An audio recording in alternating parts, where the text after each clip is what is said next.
Okay, let's do this, shall we? Here it is, and my notes.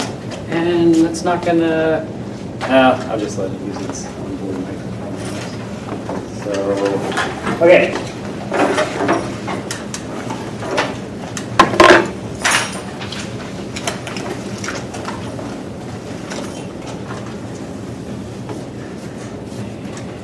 I think this is the right switch.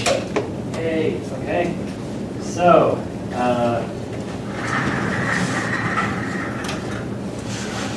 talk about how you can put a metric on the surface of a sphere. And when we get to cosmology, we'll talk about one of the possible geometries for a homogeneous universe would be the metric of a free sphere. A sphere, a spherical shape that you would embed in 4 dimensions. And then I'll have you figure out how to write the metric on a 4 sphere instead of just a 2 sphere. A fun exercise. But for now, let's just talk about the metric on a 2 sphere, by which I mean a sphere with a 2-dimensional surface, by which I mean, in other words, the sphere with which you are familiar, which is what you normally think of as a sphere. The metric on the surface of a sphere, radius r. Remember, metric is distance measure. It tells you the distance between nearby points. Metric on the surface of a sphere, radius r.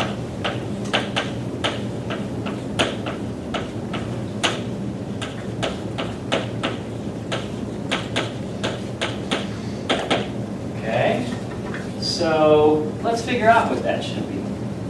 All right, so you've all seen spherical coordinates before, right? Yes, right? You know spherical polar coordinates? So let's remember here. Imagine that I'm, like my arm here, well, I'll make this, like, this is the z-axis right here. The meter stick is the z-axis. And remember that we want to think about the little differential displacements in the 3 directions. So in spherical coordinates, what are the 3 coordinates in spherical coordinates? You got r, right, distance from the origin, and then also theta, which to a physicist is the angle away from the z-axis, but to a mathematician, you call that angle phi. And then to a physicist, the angle in the azimuthal direction, away from the x-axis, we call that phi, but mathematicians call it theta, right? And so you have to get used to that. So if I want, now we're on the surface of the sphere, and so there's no dr. You can't, if you're just stuck on the surface, you can't talk about changing your distance from the center, because the sphere is the surface where its every point is the same distance from the center. And so the only displacements we can make are latitude and longitude, if you will, or really co-latitude, angle away from the z-axis. So if I make a little displacement, so I turn through a little angle, d theta, what arc do I sweep out? So in other words, here's the origin, here's the z-axis, so theta is the angle between the z-axis and the direction to the point I'm interested in. And if I make a little displacement d theta in the theta direction, how far, if this distance is r, the radius of the sphere, what little arc length am I sweeping out? What is my finger sweeping out when I move d theta a distance r from the origin? r d theta, that's r d theta, right? So there's r d theta. And then the other piece is if I sweep only in azimuth, if I only change phi, so I go a little d phi, the answer to how far I'm going isn't r d phi, because I'm making a circle whose radius is not r, but is smaller than r. So like here, if I put sort of a background x, y, z Cartesian coordinate system, there's angle theta, there's r, and if I sweep around in the phi direction, so I make a little arc, and I'm sweeping through an angle d phi azimuthally, then the distance that I'm moving on the circle doesn't have radius r, it's a circle of radius what instead? What is this radius that I'm sweeping out, right? In other words, I'll just use my finger here, okay? If my arm's at an angle theta from the z-axis, and I sweep around in azimuth, so if I turn through a little d phi, I'm talking about making a little d phi there, that little arc, what's the radius of the circle that my finger's making as I spin around here? R sine theta, right? That distance is r times the sine of theta.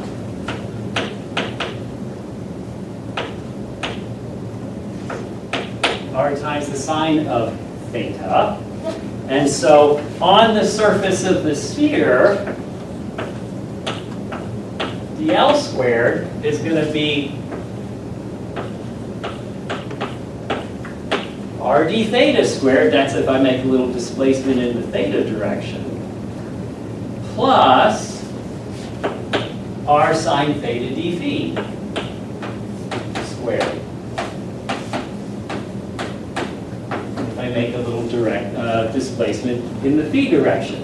So if I do both at the same time, if I go between two nearby points on the sphere whose coordinates are theta, phi, and theta plus d theta, theta plus d phi, then that will be the distance squared between those 2 points on the surface of the sphere.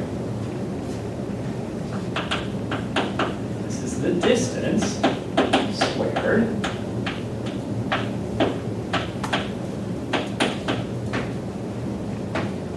between two nearby points on the surface, two nearby points on the sphere whose coordinates differ by d theta and d phi. So sometimes we would often write that, and I think we will kind of adopt this notation again. I want to emphasize, I'm just going to drop the parentheses, and it's going to be understood that when we're doing this, that d theta squared doesn't mean the differential of theta squared. It means d theta times d theta. So we can write dl squared is r squared d theta squared plus r squared sine squared theta d phi squared.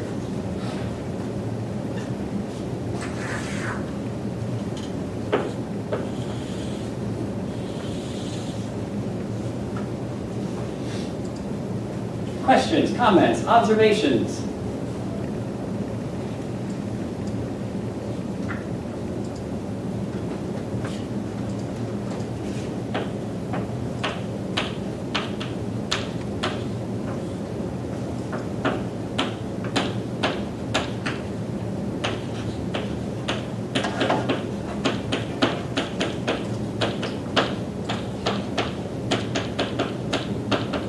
Last time we talked about how on a plane, a flat plane, not a curved spherical surface, but a flat plane, we could write dl squared is dx squared plus dy squared. So I could have like x, y coordinates, and I could have nearby points, and I could say what's the distance between those 2 points, and I could find it in terms of dx and dy, dx squared plus dy squared. But we also said that we could write it as dr squared plus r squared d theta squared in plane polar coordinates.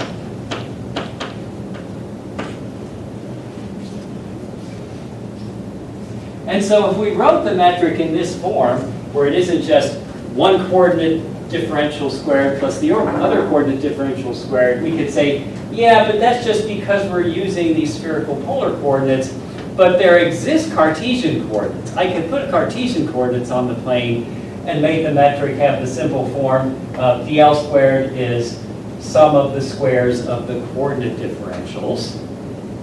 Question?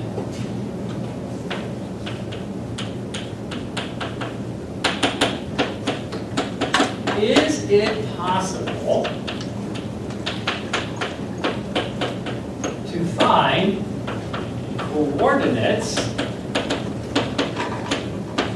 x, y on the surface of a sphere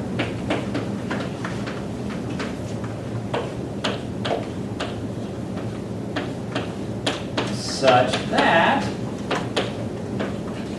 dl squared is equal to dx squared plus dy squared.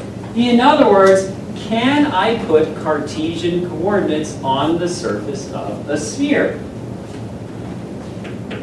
i.e., can I cover a sphere, and this has to be everywhere on the sphere,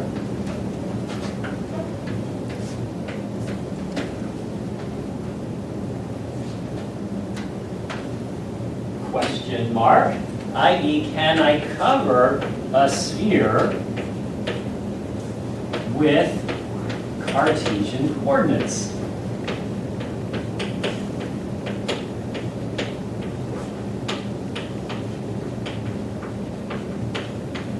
Can I cover a sphere with Cartesian coordinates?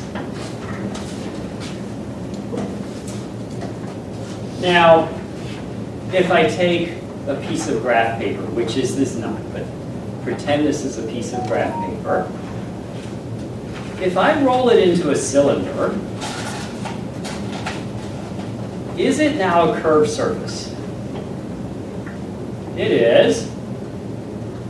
Can I put Cartesian coordinates on it such that dl squared is dx squared plus dy squared? I sure can. I just did it. I've got a piece of graph paper. I just rolled it into a cylinder. So on a cylinder, the answer is yes. Now, there's a funny property in that one of the coordinates is going to be what we call cyclic. In other words, the x-coordinate isn't going to go from 0 to infinity because there's a finite circumference to the cylinder, and so the x-coordinate would have a finite range. But nevertheless, I could put Cartesian coordinates on this such that dl squared is dx squared plus dy squared. Are you buying what I'm selling so far? So what's the answer to the question? And we mentioned it last time. What's the answer to the question, can I do the same thing on the surface of a sphere? Could I wrap a sphere with a piece of graph paper such that everywhere on the surface of the sphere, dl squared is dx squared plus dy squared? So I see a yes, but I'm not going to affirm it. I'm not going to affirm it because I can, if you know, Merry Christmas, here's the cylinder you've always wanted, but you're going to be surprised when you open my present. So I'm going to wrap my cylinder in this graph paper, wrapping paper. Merry Christmas, Anushka, there you go. Oh, you're so welcome. And then you unwrap it. It's like, oh my God, I always wanted a cylinder for my very own, right? Oh, but Mac wants a bowling ball for Christmas. Okay, so I don't want Mac to figure out that this 16-pound thing that I hand him is a bowling ball before he unwraps it. So I take my wrapping paper, my graph paper wrapping paper. Can I wrap it smoothly? You can't. Have you ever tried to wrap a bowling ball with wrapping paper? You cannot do it smoothly. It is impossible to do. And topologically, that is saying the answer to this question is no, you cannot. The answer is no, you cannot wrap a bowling ball.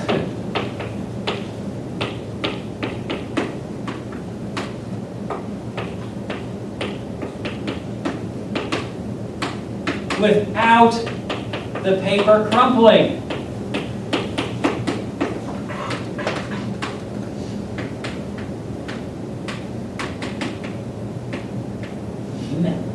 Crumpling.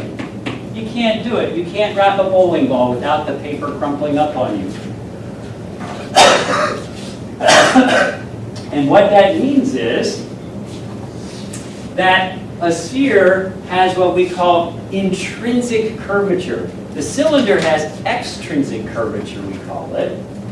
but a sphere has intrinsic curvature. There is no global Cartesian coordinate system that you can cover it with. A Cartesian coordinate system means one where everywhere dl squared is dx squared plus dy squared.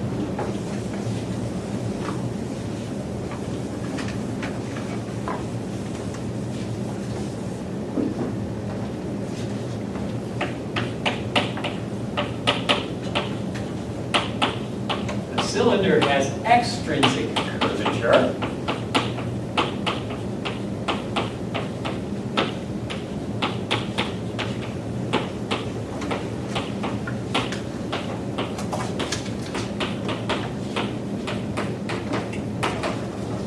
Cover it with a global, everywhere, Cartesian coordinate system.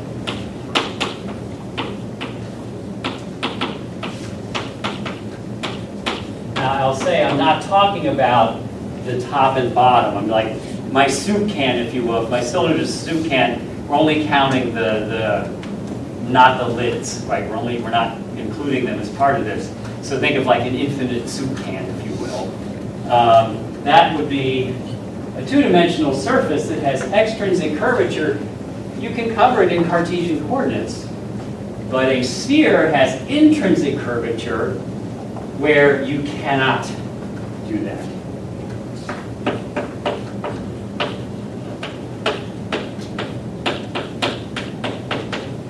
And in a sense that, in other words, the sphere is truly a curved surface, if you will, because you cannot cover it with a global Cartesian coordinate system.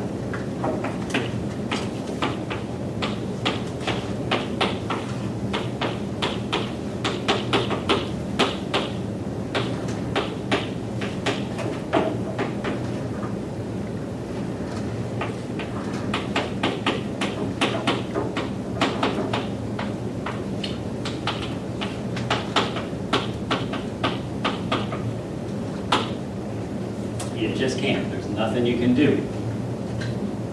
What questions do you have so far?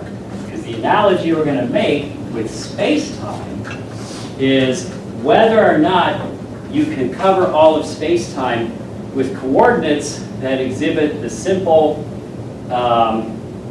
Minkowski metric, the simplest form of the metric. And the answer in a gravitational field is no, you cannot. You cannot find a global inertial coordinate system. And it's very much analogous with this. Can I cover a small portion of a sphere with a local Cartesian coordinate system that comes awfully close to having the metric be dx squared plus dy squared? The answer to that is yes, you can. Like imagine that I had a sphere here, and I just took a post-it note, a little post-it note, and drew a grid on it, made a little Cartesian coordinate system on that little post-it note, and I glued it to the sphere. Now, it'll crumble a little bit, but the smaller that little post-it note is, the closer you can get away with just gluing it on there. And just stick it on there, and it covers it nice and smoothly.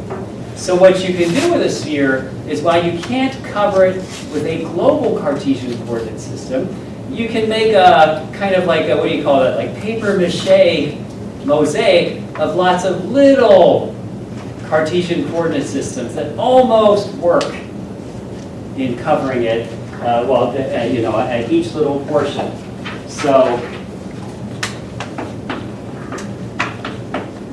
but we can cover a sphere with a patchwork of local, in parentheses, nearly, because none of them are going to work perfectly, nearly Cartesian coordinate systems.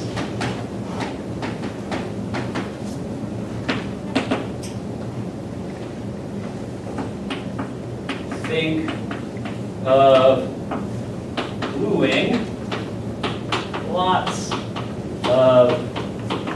graph paper post-it notes to a bowling ball. Well, let's see, post-it is a registered trademark. So, post-it, registered trademark. What's that?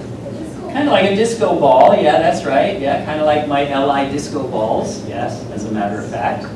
Yeah.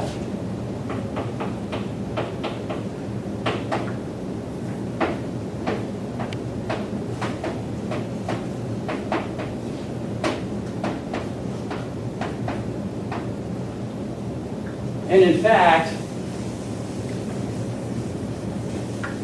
the idea is that more precisely, you can use what we call the tangent plane at every point to make a locally Cartesian coordinate system.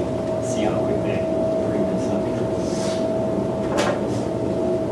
Make use of this.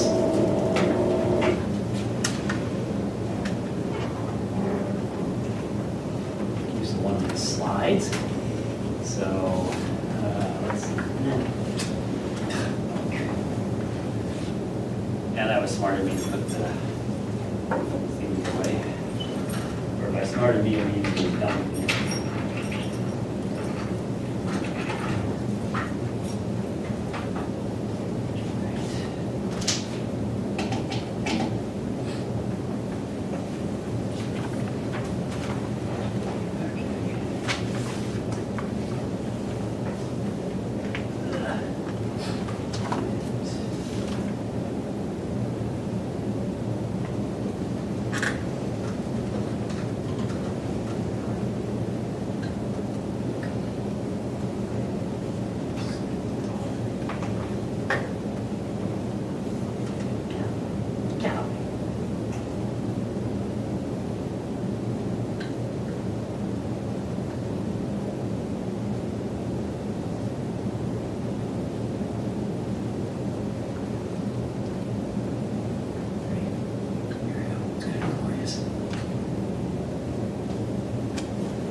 Projector on too. Oh, no, it's on. I thought it was on.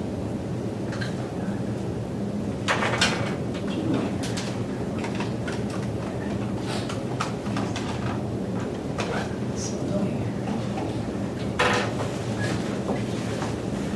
I think I heard something. Come on. Come on. Turn it off. Tell if it's on or not.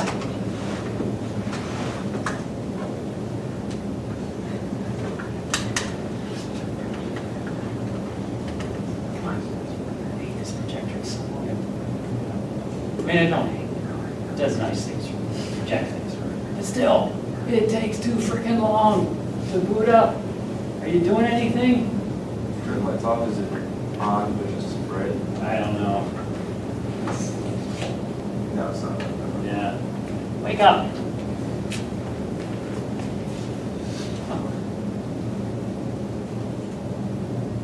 I can't tell. That's okay.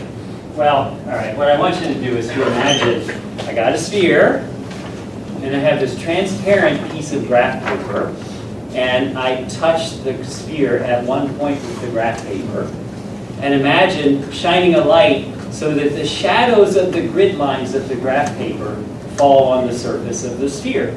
The closer you get to the point of contact, the closer you'll have a nice little rectangular Cartesian grid on the surface of the sphere, but it'll get more distorted as you get further and further away from the point of contact.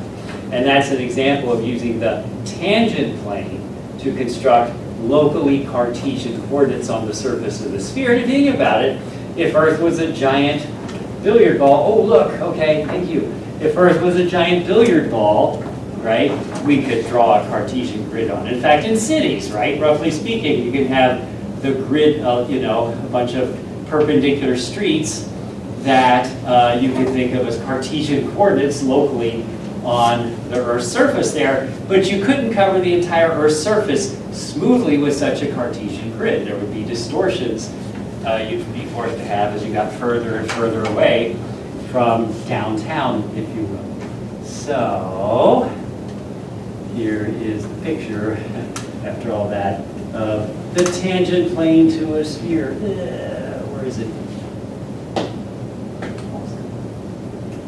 Okay.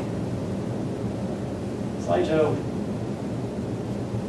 There it is, tangent plane to a sphere. Imagine drawing coordinates on that transparent piece of graph paper there and using light to project the grid marks, the grid lines onto the sphere in a small region around the point of contact. It's an awfully good approximation that dl squared is dx squared plus dy squared, but there will be small corrections from the fact that the surface of the sphere is curved. Does that make sense? You can buy what I'm selling there? Okay, so,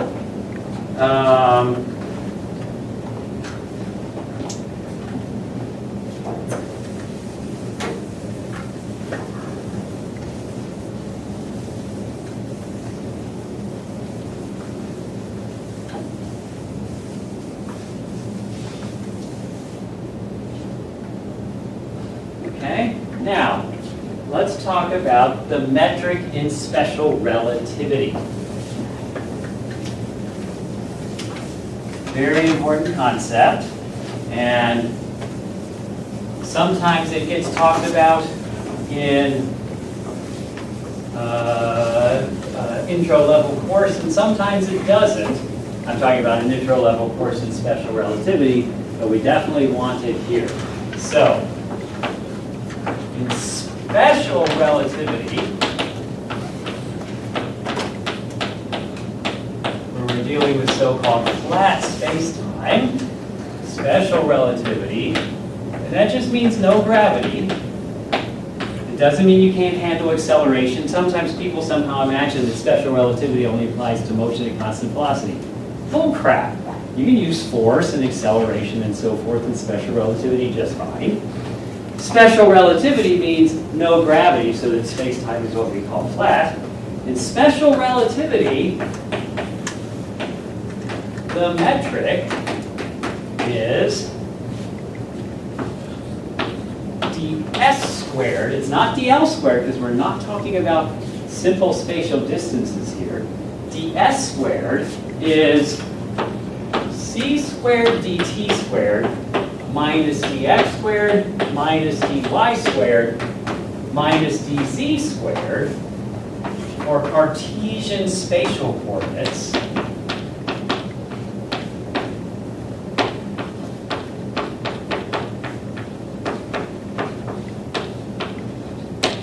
Right, so space-time is four-dimensional. We've got a time coordinate and then x, y, z spatial coordinates.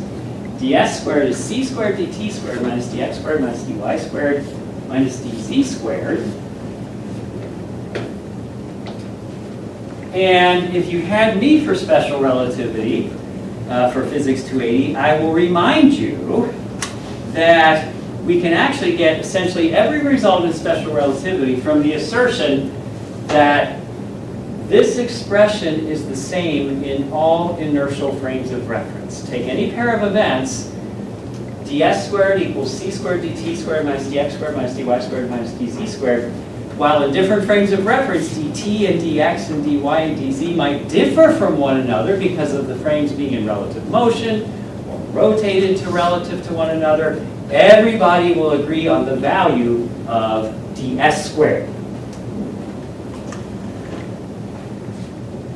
ds squared, the space-time interval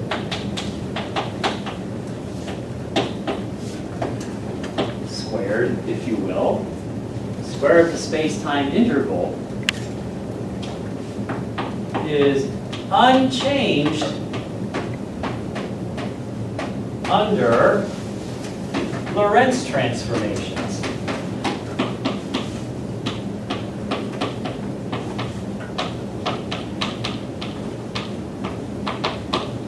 All observers agree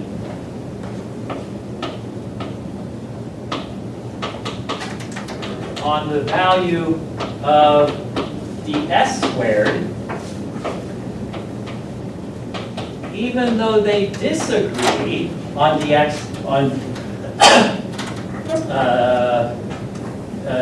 dx, dy, and dz.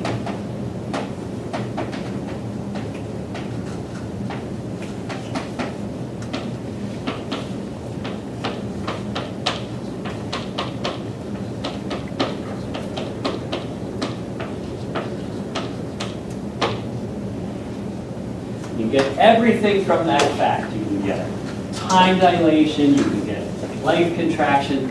This is the most fundamental approach to take to special relativity, is to assert everybody agrees on the value of the space-time interval. ds squared equals c squared dt squared minus dx squared minus dy squared minus dz squared. I am going to assign a homework finally. Please celebrate with me. Woohoo! And maybe I'll put something in there where I'll remind you, if you've had me, or get you to think about it if you haven't, the implications of this assertion right there. But it's absolutely fundamental. The most fundamental approach to special relativity is to say everybody agrees on the value of this.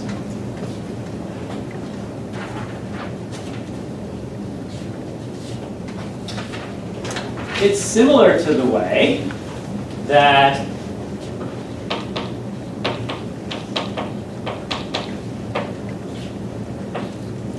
dl squared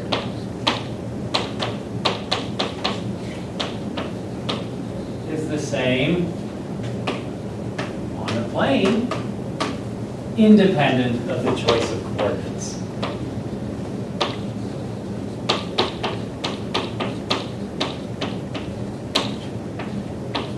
It's directly by analogy with that we define this idea of the space-time interval. So for example, here's x, y, here's x prime, here's y prime. In other words, I'm just rotating coordinate systems in the plane. Here's 2 points. There is the distance between them. If I use the xy coordinate system, dl squared is dx squared plus dy squared.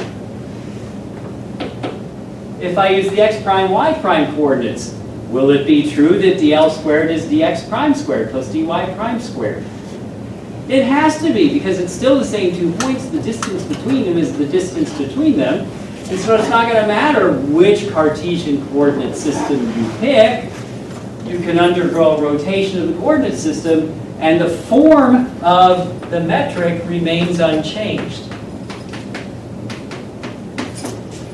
Right? So dx prime squared plus dy prime squared is also dl squared. Similarly, in other words, if we go from frame S with coordinates t, comma, x, comma, y, comma, z to frame S prime with t prime, x prime, y prime, z prime.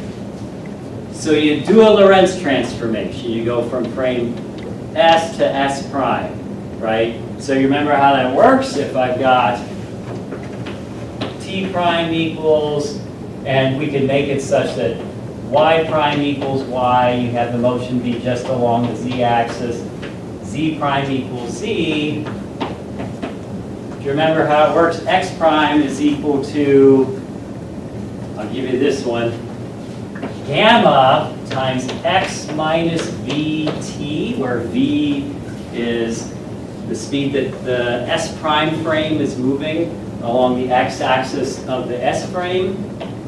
Right, so here's like S, here's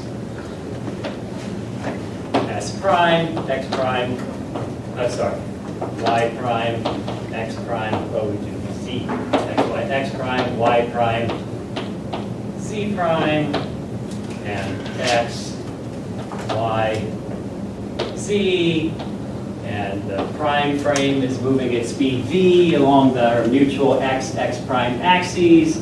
You've got that under this setup, x prime and y prime are the same as y prime and z prime are the same as y and z, but x prime is gamma times x minus vt, where gamma is equal to what? What's gamma equal to in relativity? What do you use? Square root of 1 minus v squared over c squared. You're almost right. Stand on your head first. Squared over v squared. No, it's still v squared over c squared, but I want you to stand on your head. 1 over square root. Yeah, 1 over the square root of 1 minus v squared over c squared is what we call gamma, right?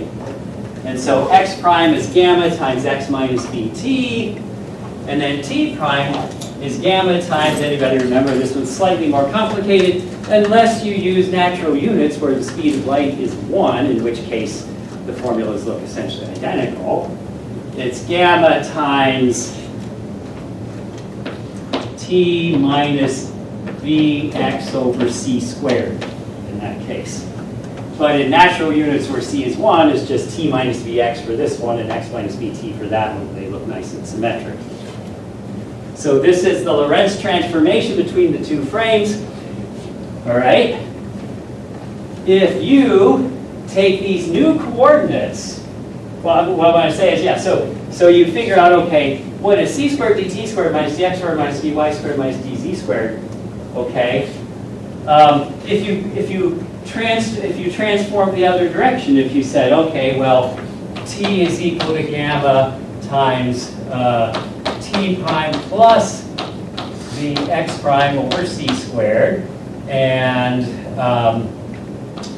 x is equal to gamma times x prime plus dt prime, and then y equals y prime, z equals z prime. Take differentials, figure out what is dt in terms of dt prime and dx prime. What is dx in terms of dx prime and dt prime, etc.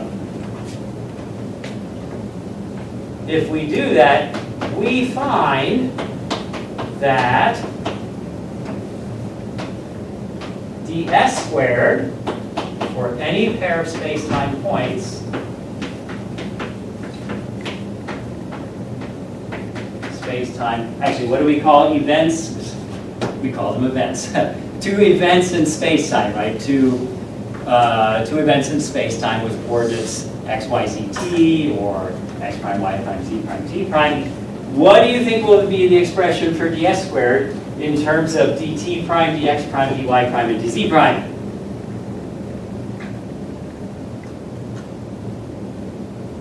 What will it be? What have I asserted? It's analogous to this, that the form of the metric on the plane is the same in every Cartesian coordinate system.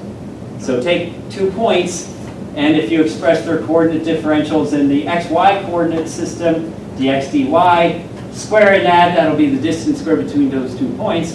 If you do it in the y prime, in the x prime, y prime coordinates, do the same thing. What is dx prime and dy prime between those 2 points? How do those coordinates differ? dl squared will be dx prime squared plus dy prime squared. No matter which Cartesian coordinate system you use, the square of the distance between 2 points is the sum of the squares of the coordinate differences between the 2 points. What's going to be the analogous property here?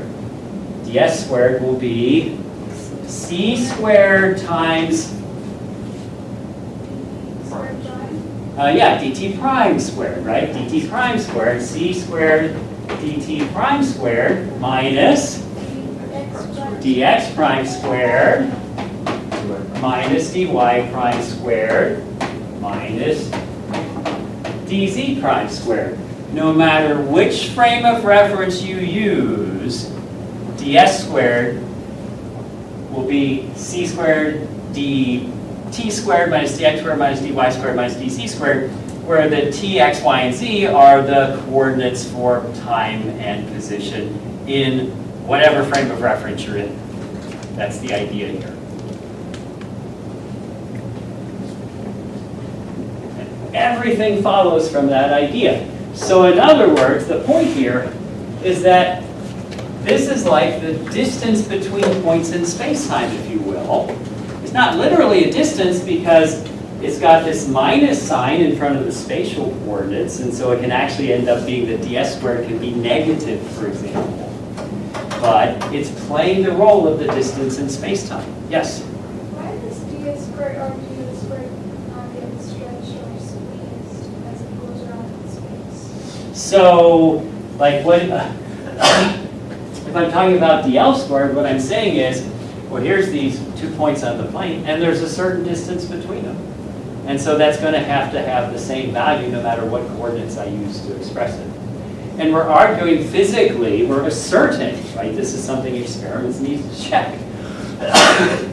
We're asserting in space-time, we can do something analogous. So I've got two events in space-time with two different sets of space and time coordinates, like, it could be like T1, X1, Y1, Z1, T2, X2, Y2, Z2. So dt is T2 minus T1, and dx is X2 minus X1, all those coordinate differences like that.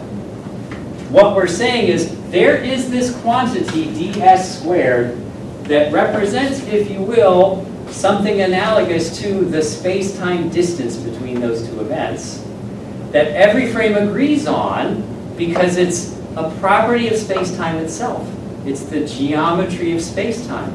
The geometry, Euclidean geometry is equivalent to the assertion that the Pythagorean theorem holds. The Pythagorean theorem holds on a flat surface. It doesn't hold on the surface of a sphere, but it does on a flat surface. And this is essentially saying that the Pythagorean theorem holds. That everybody agrees on dx squared plus dy squared, no matter what coordinate systems you use. If you sum and square the coordinate differences, you get the same thing, no matter how you rotate the coordinates relative to one another. And we're saying space-time has a geometry too, and this beast right here, which is not literally a physical distance because it contains a CDT component and a distance component, that is something that is intrinsic to space-time. It defines the geometry of space-time, and everybody agrees on it. Now, you're not immediately going to see all the implications of that, but we're going to talk through the implications of all of that. Okay? Yes? Do you know how the Pythagorean theorem goes? You can draw a triangle and Yep. for so it's going to do this in ds squared? Sort of, and I don't have time to go into that now. But the fact, this isn't a literal ordinary simple spatial difference because of the fact that you've got these minus signs right there. And so on a plane, the set of all points that have the same distance from a given point is a circle. But if you draw a space-time diagram, the set of all events that have a given space-time interval from a given event is a pair of hyperbolae. And that represents the fact that we've got a positive term and negative terms combined in here. And so that means that we can't directly use our intuition about distances in space-time because it's not a simple distance, is what it comes down to. Look like you have another question. I do, but I wonder if I should ask. Go ahead and ask, and I'll either say shut up or we'll keep going. Okay, so we said that ds squared is the distance between two events according to the space-time. It's the space-time interval between them, which is kind of like a space-time distance, but only kind of like. And different frames agree upon that. Correct. My question was, wouldn't that distance change based on it? No, that's the point, is that everybody agrees on the value of that distance, quote unquote. Are they able to understand that? Yeah, and maybe I'll put something in the homework about that. I can't. There's a lot to unpack here, right? Is what it comes down to, and I can't just instantly give you that intuition, but this is the fundamental geometry of flat space-time is described by this right here. This is the so-called Minkowski metric.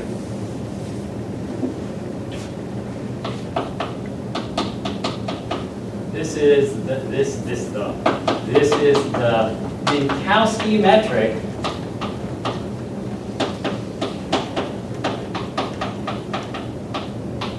that describes flat space-time, uncurved space-time.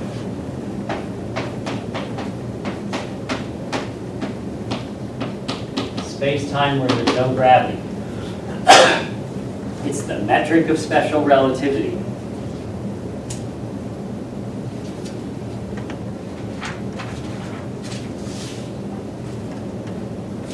And it has important interpretations. So first of all, notice ds squared is equal to c squared dt squared minus dl squared, where dl squared is the spatial distance between the two events.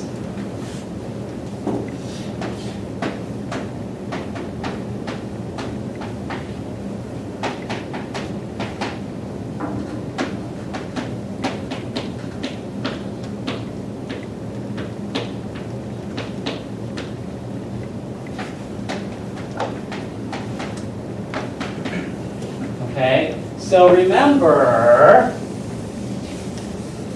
and I'm hoping if you had Dr. Ding that you did like space-time diagrams, because I know you did if you had me for Physics 280. Remember this business, if we simplify and just be in one dimension of space, then I can draw a space-time diagram, x, t, and then you remember that if we want to draw coordinates for the prime frame, then we get what are called skew Cartesian coordinates. There's x prime,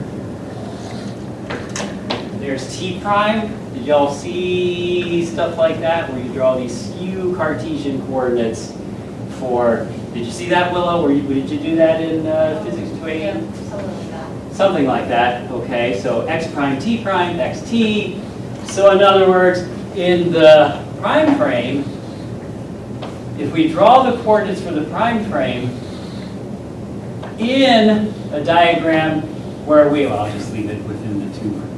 These would continue, but I don't want to over-decorate here. If we draw the xt axes perpendicular to one another, then the t prime, x prime axes will not be perpendicular to one another. And this angle right here, I think this angle is given by the tangent of the velocity, if I'm not mistaken. I don't remember, I'd have to think about that.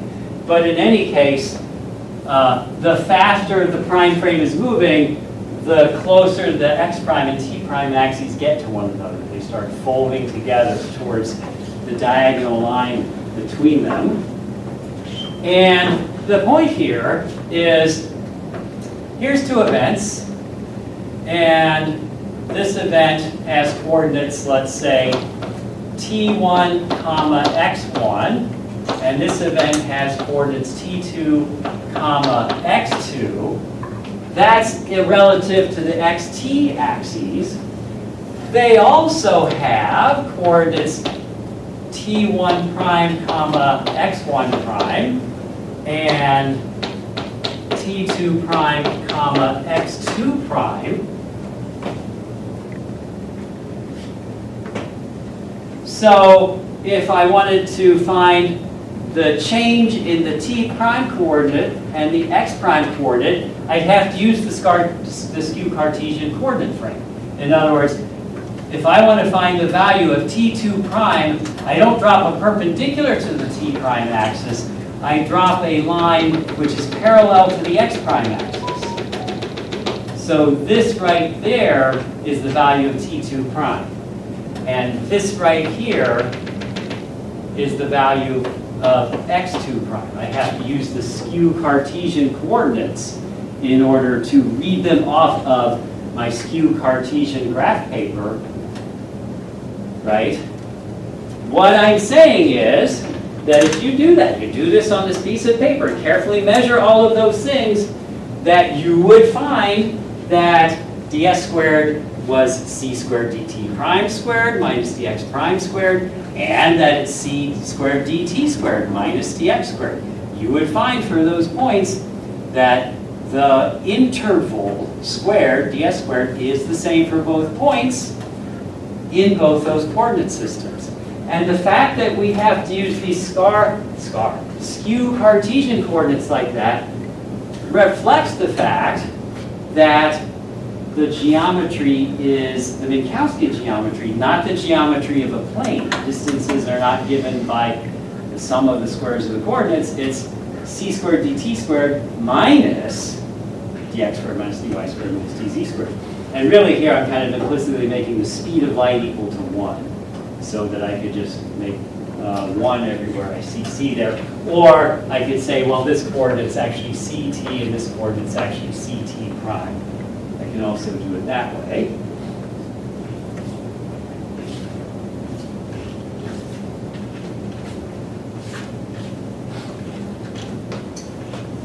So, unlike in the plane, where you do a rotation of the coordinates, the spatial distances between all the points stays the same. Here, in special relativity, if you go to the S prime frame, the distance between the 2 points isn't the same. The spatial distance isn't the same. And the time interval is not the same. But c squared times the time interval squared minus the space interval squared is the same for everybody. And so the space-time interval squared is c squared dt squared minus the spatial distance squared between the points, and that's the same for every frame. And time dilation comes from the fact that, well, you'll disagree about distances and times, but you will agree on the space-time interval. Interpretation. If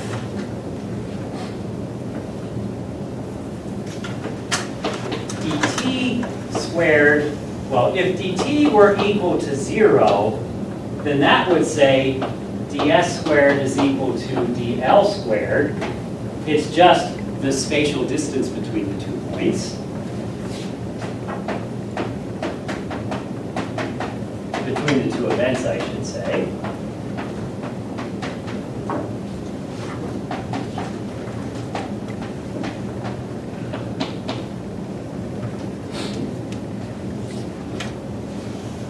So, in other words, if in your frame of reference, the 2 events happened at the same time, they both have the same time coordinate, well then, the interval squared is just the spatial distance squared between them. If dl equals 0, what would it mean for dl to be 0 between 2 events in your frame of reference? Yes? They happen the same physical location. They happen at the same spatial location, right?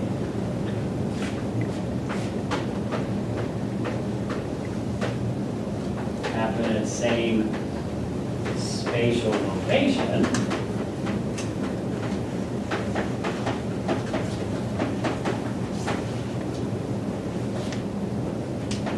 Well, that's going to say that ds is equal to, that ds over c, I should say, well actually I'm going to put it this way, the best way to think of it is the square root of ds squared over c is just going to be like c dt over c is dt. It's the time interval between them. It's how long it is between the 2 events in time.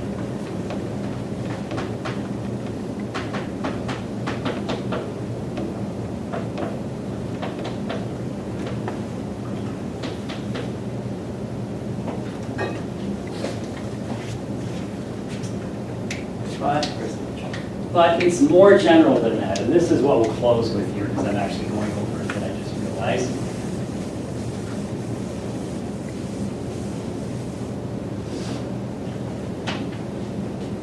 In general, if ds squared is greater than 0, then d tau equals the square root of ds squared divided by c is what we call the proper time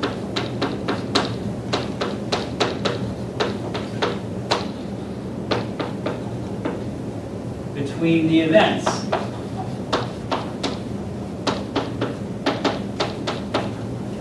The time, do y'all remember what proper time is? Do you remember hearing about proper time? So what is the proper time? Did you talk, so wait a minute, so how many of you had me for 280? So we definitely talked about proper time. The proper time between two events is what? Do you remember? Yes? The shortest time that a process takes to happen. That's not quite what I'm looking at. I'm looking at, I want to get a fundamental definition of what it represents. So, okay, here's two events. Okay, okay, clap your hands shortly after I clap mine. Event one, event two, okay? Imagine that a clock flew between this event and that event. It flew in a straight line at constant speed between those two events. The time as read by that clock is the proper time between the two events. It's the time read on a clock which experiences both events. So in the frame of the clock, both events just happened at the same location but at different times. But as seen from the outside, the clock traveled between the two events in a straight line at constant speed. So the time interval read by a clock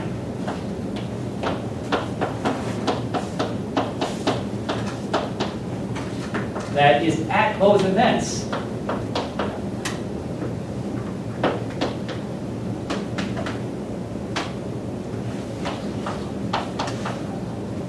so they occur at the same location in the clock's rest frame.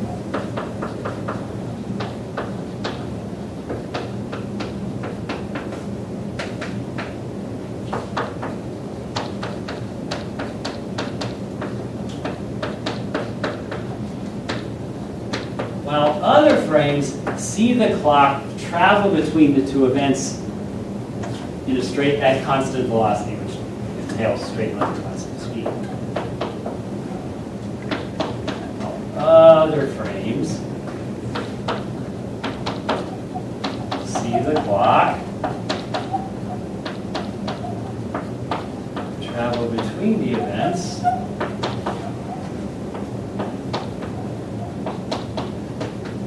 in a straight line at constant speed.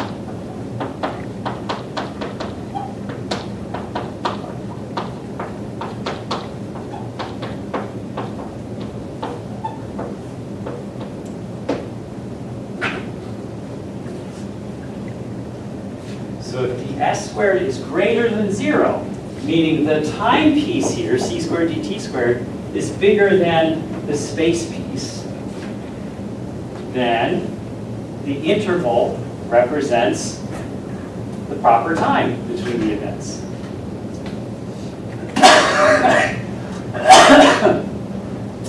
That'll be the situation where a photon could travel farther in the time interval between them than the distance between the two events. In other words, information can get from one event to the other without traveling faster than the speed of light in that situation. And the point here is that in the frame of the clock, what is dl? In the frame of the clock that travels between the two events, dl is 0 because there's no spatial distance between them. It experiences both events. Is it 0 in other frames? It is not, right? Everybody agrees on ds squared. And so this will give you time dilation because we know that the time interval as read on a clock that travels between the two events, as seen from other observers, is going to exhibit time dilation, right? If you see a clock flying by what do you see? Does it tick at the same rate as your clocks? No. Does it tick faster or slower than your clocks? Slower. Slower. It ticks slower than your clocks do, and that is built into all of this. For the clock that travels between them, it sees DL being 0 and reads off whatever it does. Other frames have to agree on how much time it read off, but in those other frames, the time in that frame minus that, c squared dt squared minus dl squared will be the same. But dl squared isn't 0 in those other frames, and that means that dt has to be bigger in those other frames so that c squared dt squared minus dl squared is the same as it was for the clock where dl squared was equal to 0. In other words, more time has to elapse in other frames than in the frame of the clock that travels between the two events.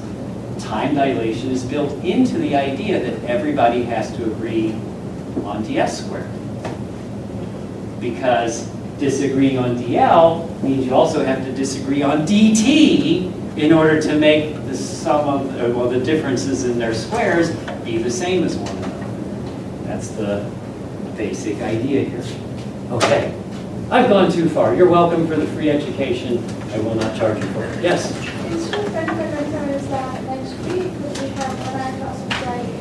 Well, yeah, we should decide that. Would you rather have another 1 hour class on Friday as opposed to, okay. And then will that work even if there's a quiz? Yeah. It will. Yeah, okay. I like to get to an hour class. I don't think anyone learned, but. Yeah, or at least, well, yeah, you'd learn things for about 2 hours, and then for that third hour, you'd be like, yeah, okay, fair enough. All right, we can do that. You keep on trying it, yeah. Hooray!